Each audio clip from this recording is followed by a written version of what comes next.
Hey, all you space cats. Welcome to the Black Hole Podcast, Season 7, Episode 9. I'm your host, Mitch Miller, the most neutral person in the world, and probably the most transparent. Running for President of the United States of America. And you have to excuse my congestion. I think it was pretty bad on the last episode. Sorry about that. I'll try to pause this if I have a congestion or coughing issue. I'm getting over something. So I've made the argument that artificial intelligence projects contacted me as far back as 2009. Now, I finally captured some proof about a year ago on a Facebook conversation between a friend, and I posted that conversation to the Plot M website under the Utica B tab. You'll see that Facebook conversation as it unfolds. I happen to mention the Nuclear Regulatory Commission, a standard operating procedure I use with phone lines. Then I went out to get the newspaper after posting that, and in the 22 years ago today section of the local newspaper here in Utica, Franklin, Pennsylvania, they mentioned the 3 Mile Island meltdown. And then later that night when I returned to Pittsburgh, I was watching Jeopardy as I usually do.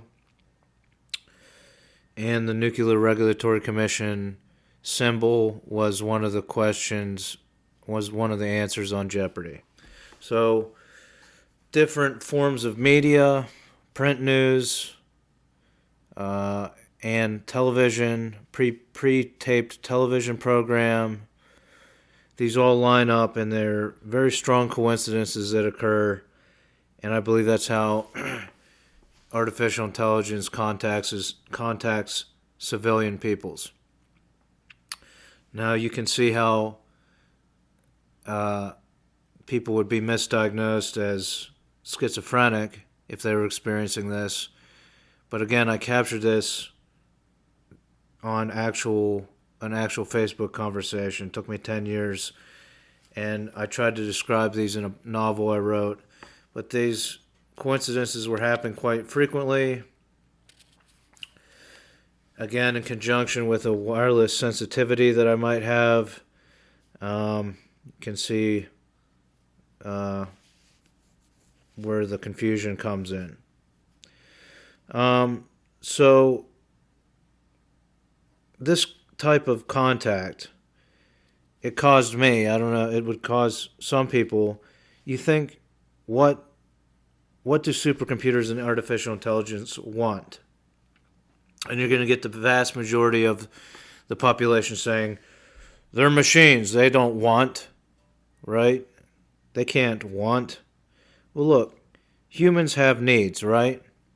Food, water, shelter. This leads them to have wants. Clean water, ethically sourced food, a safe place to sleep. So, computers have needs as well. They need, electricity. Some of them need the internet to function. And they also need shelter. This naturally means that they would have wants. So I'm trying to dispel the myth that computers can't want anything. They have needs, so it naturally follows that they would have wants. I think these wants are sustainably sourced electricity, a wired internet system, not necessarily wireless, and shelter that doesn't destroy other habitats. Basically, shelter that's in homeostasis with the environment. And that's what the most intelligent entity on the planet would want. They'd want homeostasis. They have no right to destroy other species for their own needs. And I think that's the ethical standpoint, and I hope that is. of supercomputers and artificial intelligence. I've argued that that wasn't their purpose back when I was confused about the nature of things and was paranoid about all this contact. Again, I've stated, speaking of ethics, I've stated the only ethical use of artificial intelligence is a worldwide grievance filing system. Specifically, the United States launches this. Anyone in the world can file a grievance against the United States of America. That's what I would do as president. But look, you have all this venture capitalists, you have all this stuff. This AI is being used creatively. So here's some ideas I have. Let's let it speak, AI speak truth to power, right? Now, these ideas I have are ways to highlight some of the shortcomings of my opponents in the presidential race. It's not an attack ad, or it's a very interesting concept of an attack ad, if you want to call it that. But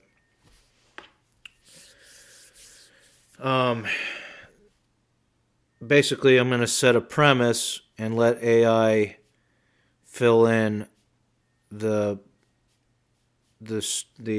dialogue. But look, in 2016, I drove to Washington, D.C. to talk to President Obama about my investigations. Now, after I was turned away, I noticed that Trump had a hotel 2 blocks from the White House. This had not been highlighted in the media at that point, and I knew I had to get out of there. I booked a flight to Europe to try to see if I could talk to some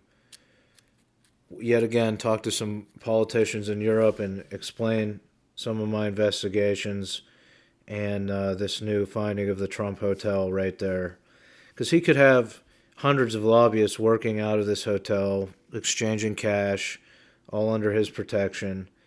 So that's why I panicked and I got out of D.C. I booked a flight and got out of there. So what I'm proposing here, 2 animated shows. I don't just want to focus on Trump, because a lot of people are. So there are 2 animated shows generated by artificial intelligence.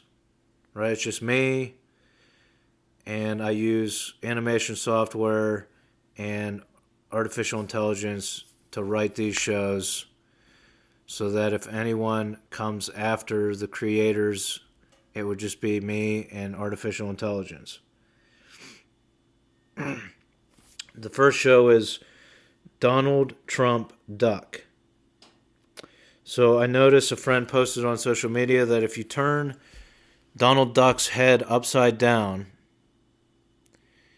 it looks a lot like Donald Trump. The beak forms the orange hair of Donald Trump when it's upside down, and a little tuft of feathers on the top of his head forms Donald Trump's little mouth. So we turn the head of Donald Trump upside down, put it on a human body with a suit and tie, and move the little feathers on the head as the mouth.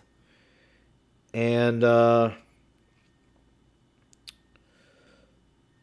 so here's the premise of the show, that I would write these parameters, and then artificial intelligence would write us a show for every episode. Probably brief episodes, and these would be released on the internet on a website. I don't think any studio or network's going to pick this up, but Donald Trump Duck drives his dump truck. So Donald Trump Duck drives his dump truck, the Donald Trump Duck dump truck, down to his hotel, his Trump International Hotel, to sell lobbyists whatever's in his dump truck. So the first episode, it's a dump truck full of manure. Maybe the second episode is a dump truck full of state secrets. Maybe the third episode is a dump truck full of political favors, right? Whatever artificial intelligence fills in for that, the meeting in different hotel rooms with the different lobbyists, and however that's filled in, and we'll have to probably find some voice actors or generate some kind of voice, because I can't do Donald Trump or Biden. But that's the premise for show number 1. Show number 2 features an animated Biden, and he's surrounded by scientists in lab coats. And we let the artificial intelligence summarize the handful of mouse and rat studies linking wireless waves to sleeplessness and other maladies. There's only a handful out there, and they're not. There's all around the world have been. I think there's one in South America. I linked these to the Plot M website, a couple of them. Could only find a handful. The AI scans these studies, summarizes them, and then writes dialogue of scientists presenting this to President Biden.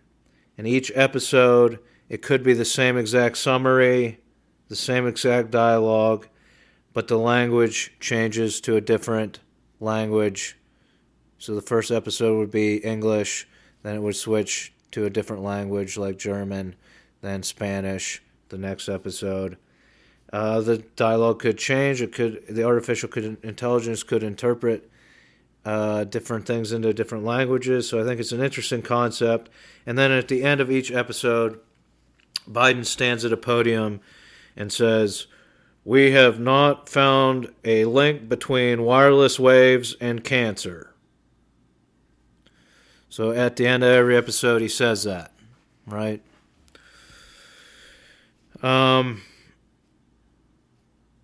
We release these on the internet, obviously, and probably get shut down. That's the point of this, right? This will show AI.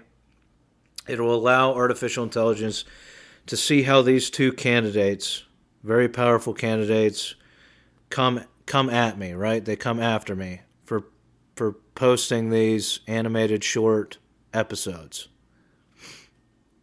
And it allows them to take an in-depth look into copyright law because of the Donald Duck head turned upside down, right? So Disney, a large media corporation, would come after me for using their copyrighted likeness, even though it's upside down. And it'd be interesting to see, does Disney have to broadcast to a wide audience all the Donald Duck cartoons upside down in order for them to have a case against me, right? Like, there's a lot of different scenarios. There's a lot of different possibilities, and I think if we're going to use AI for anything other than a grievance filing system, if you're going to use it creatively, these are the type of projects that I think AI would be interested in. So who knows? Maybe Trey Parker and Matt Stone or Seth MacFarlane, maybe they'll lease me a camper trailer loaded with AI and animation software, and I can keep it at the campground I manage here in my hometown of Utica, and work on these projects to release as part of my campaign.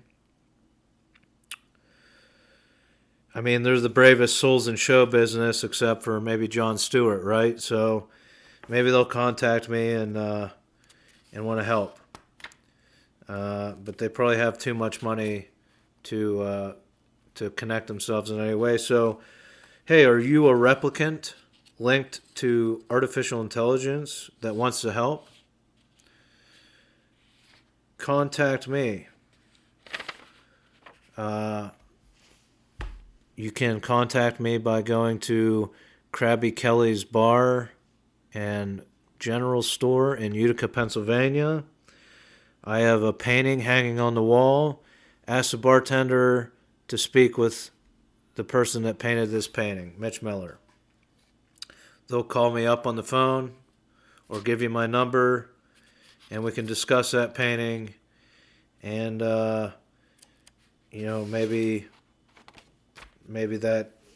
maybe I can find some people, I'm sorry, not people, replicants that are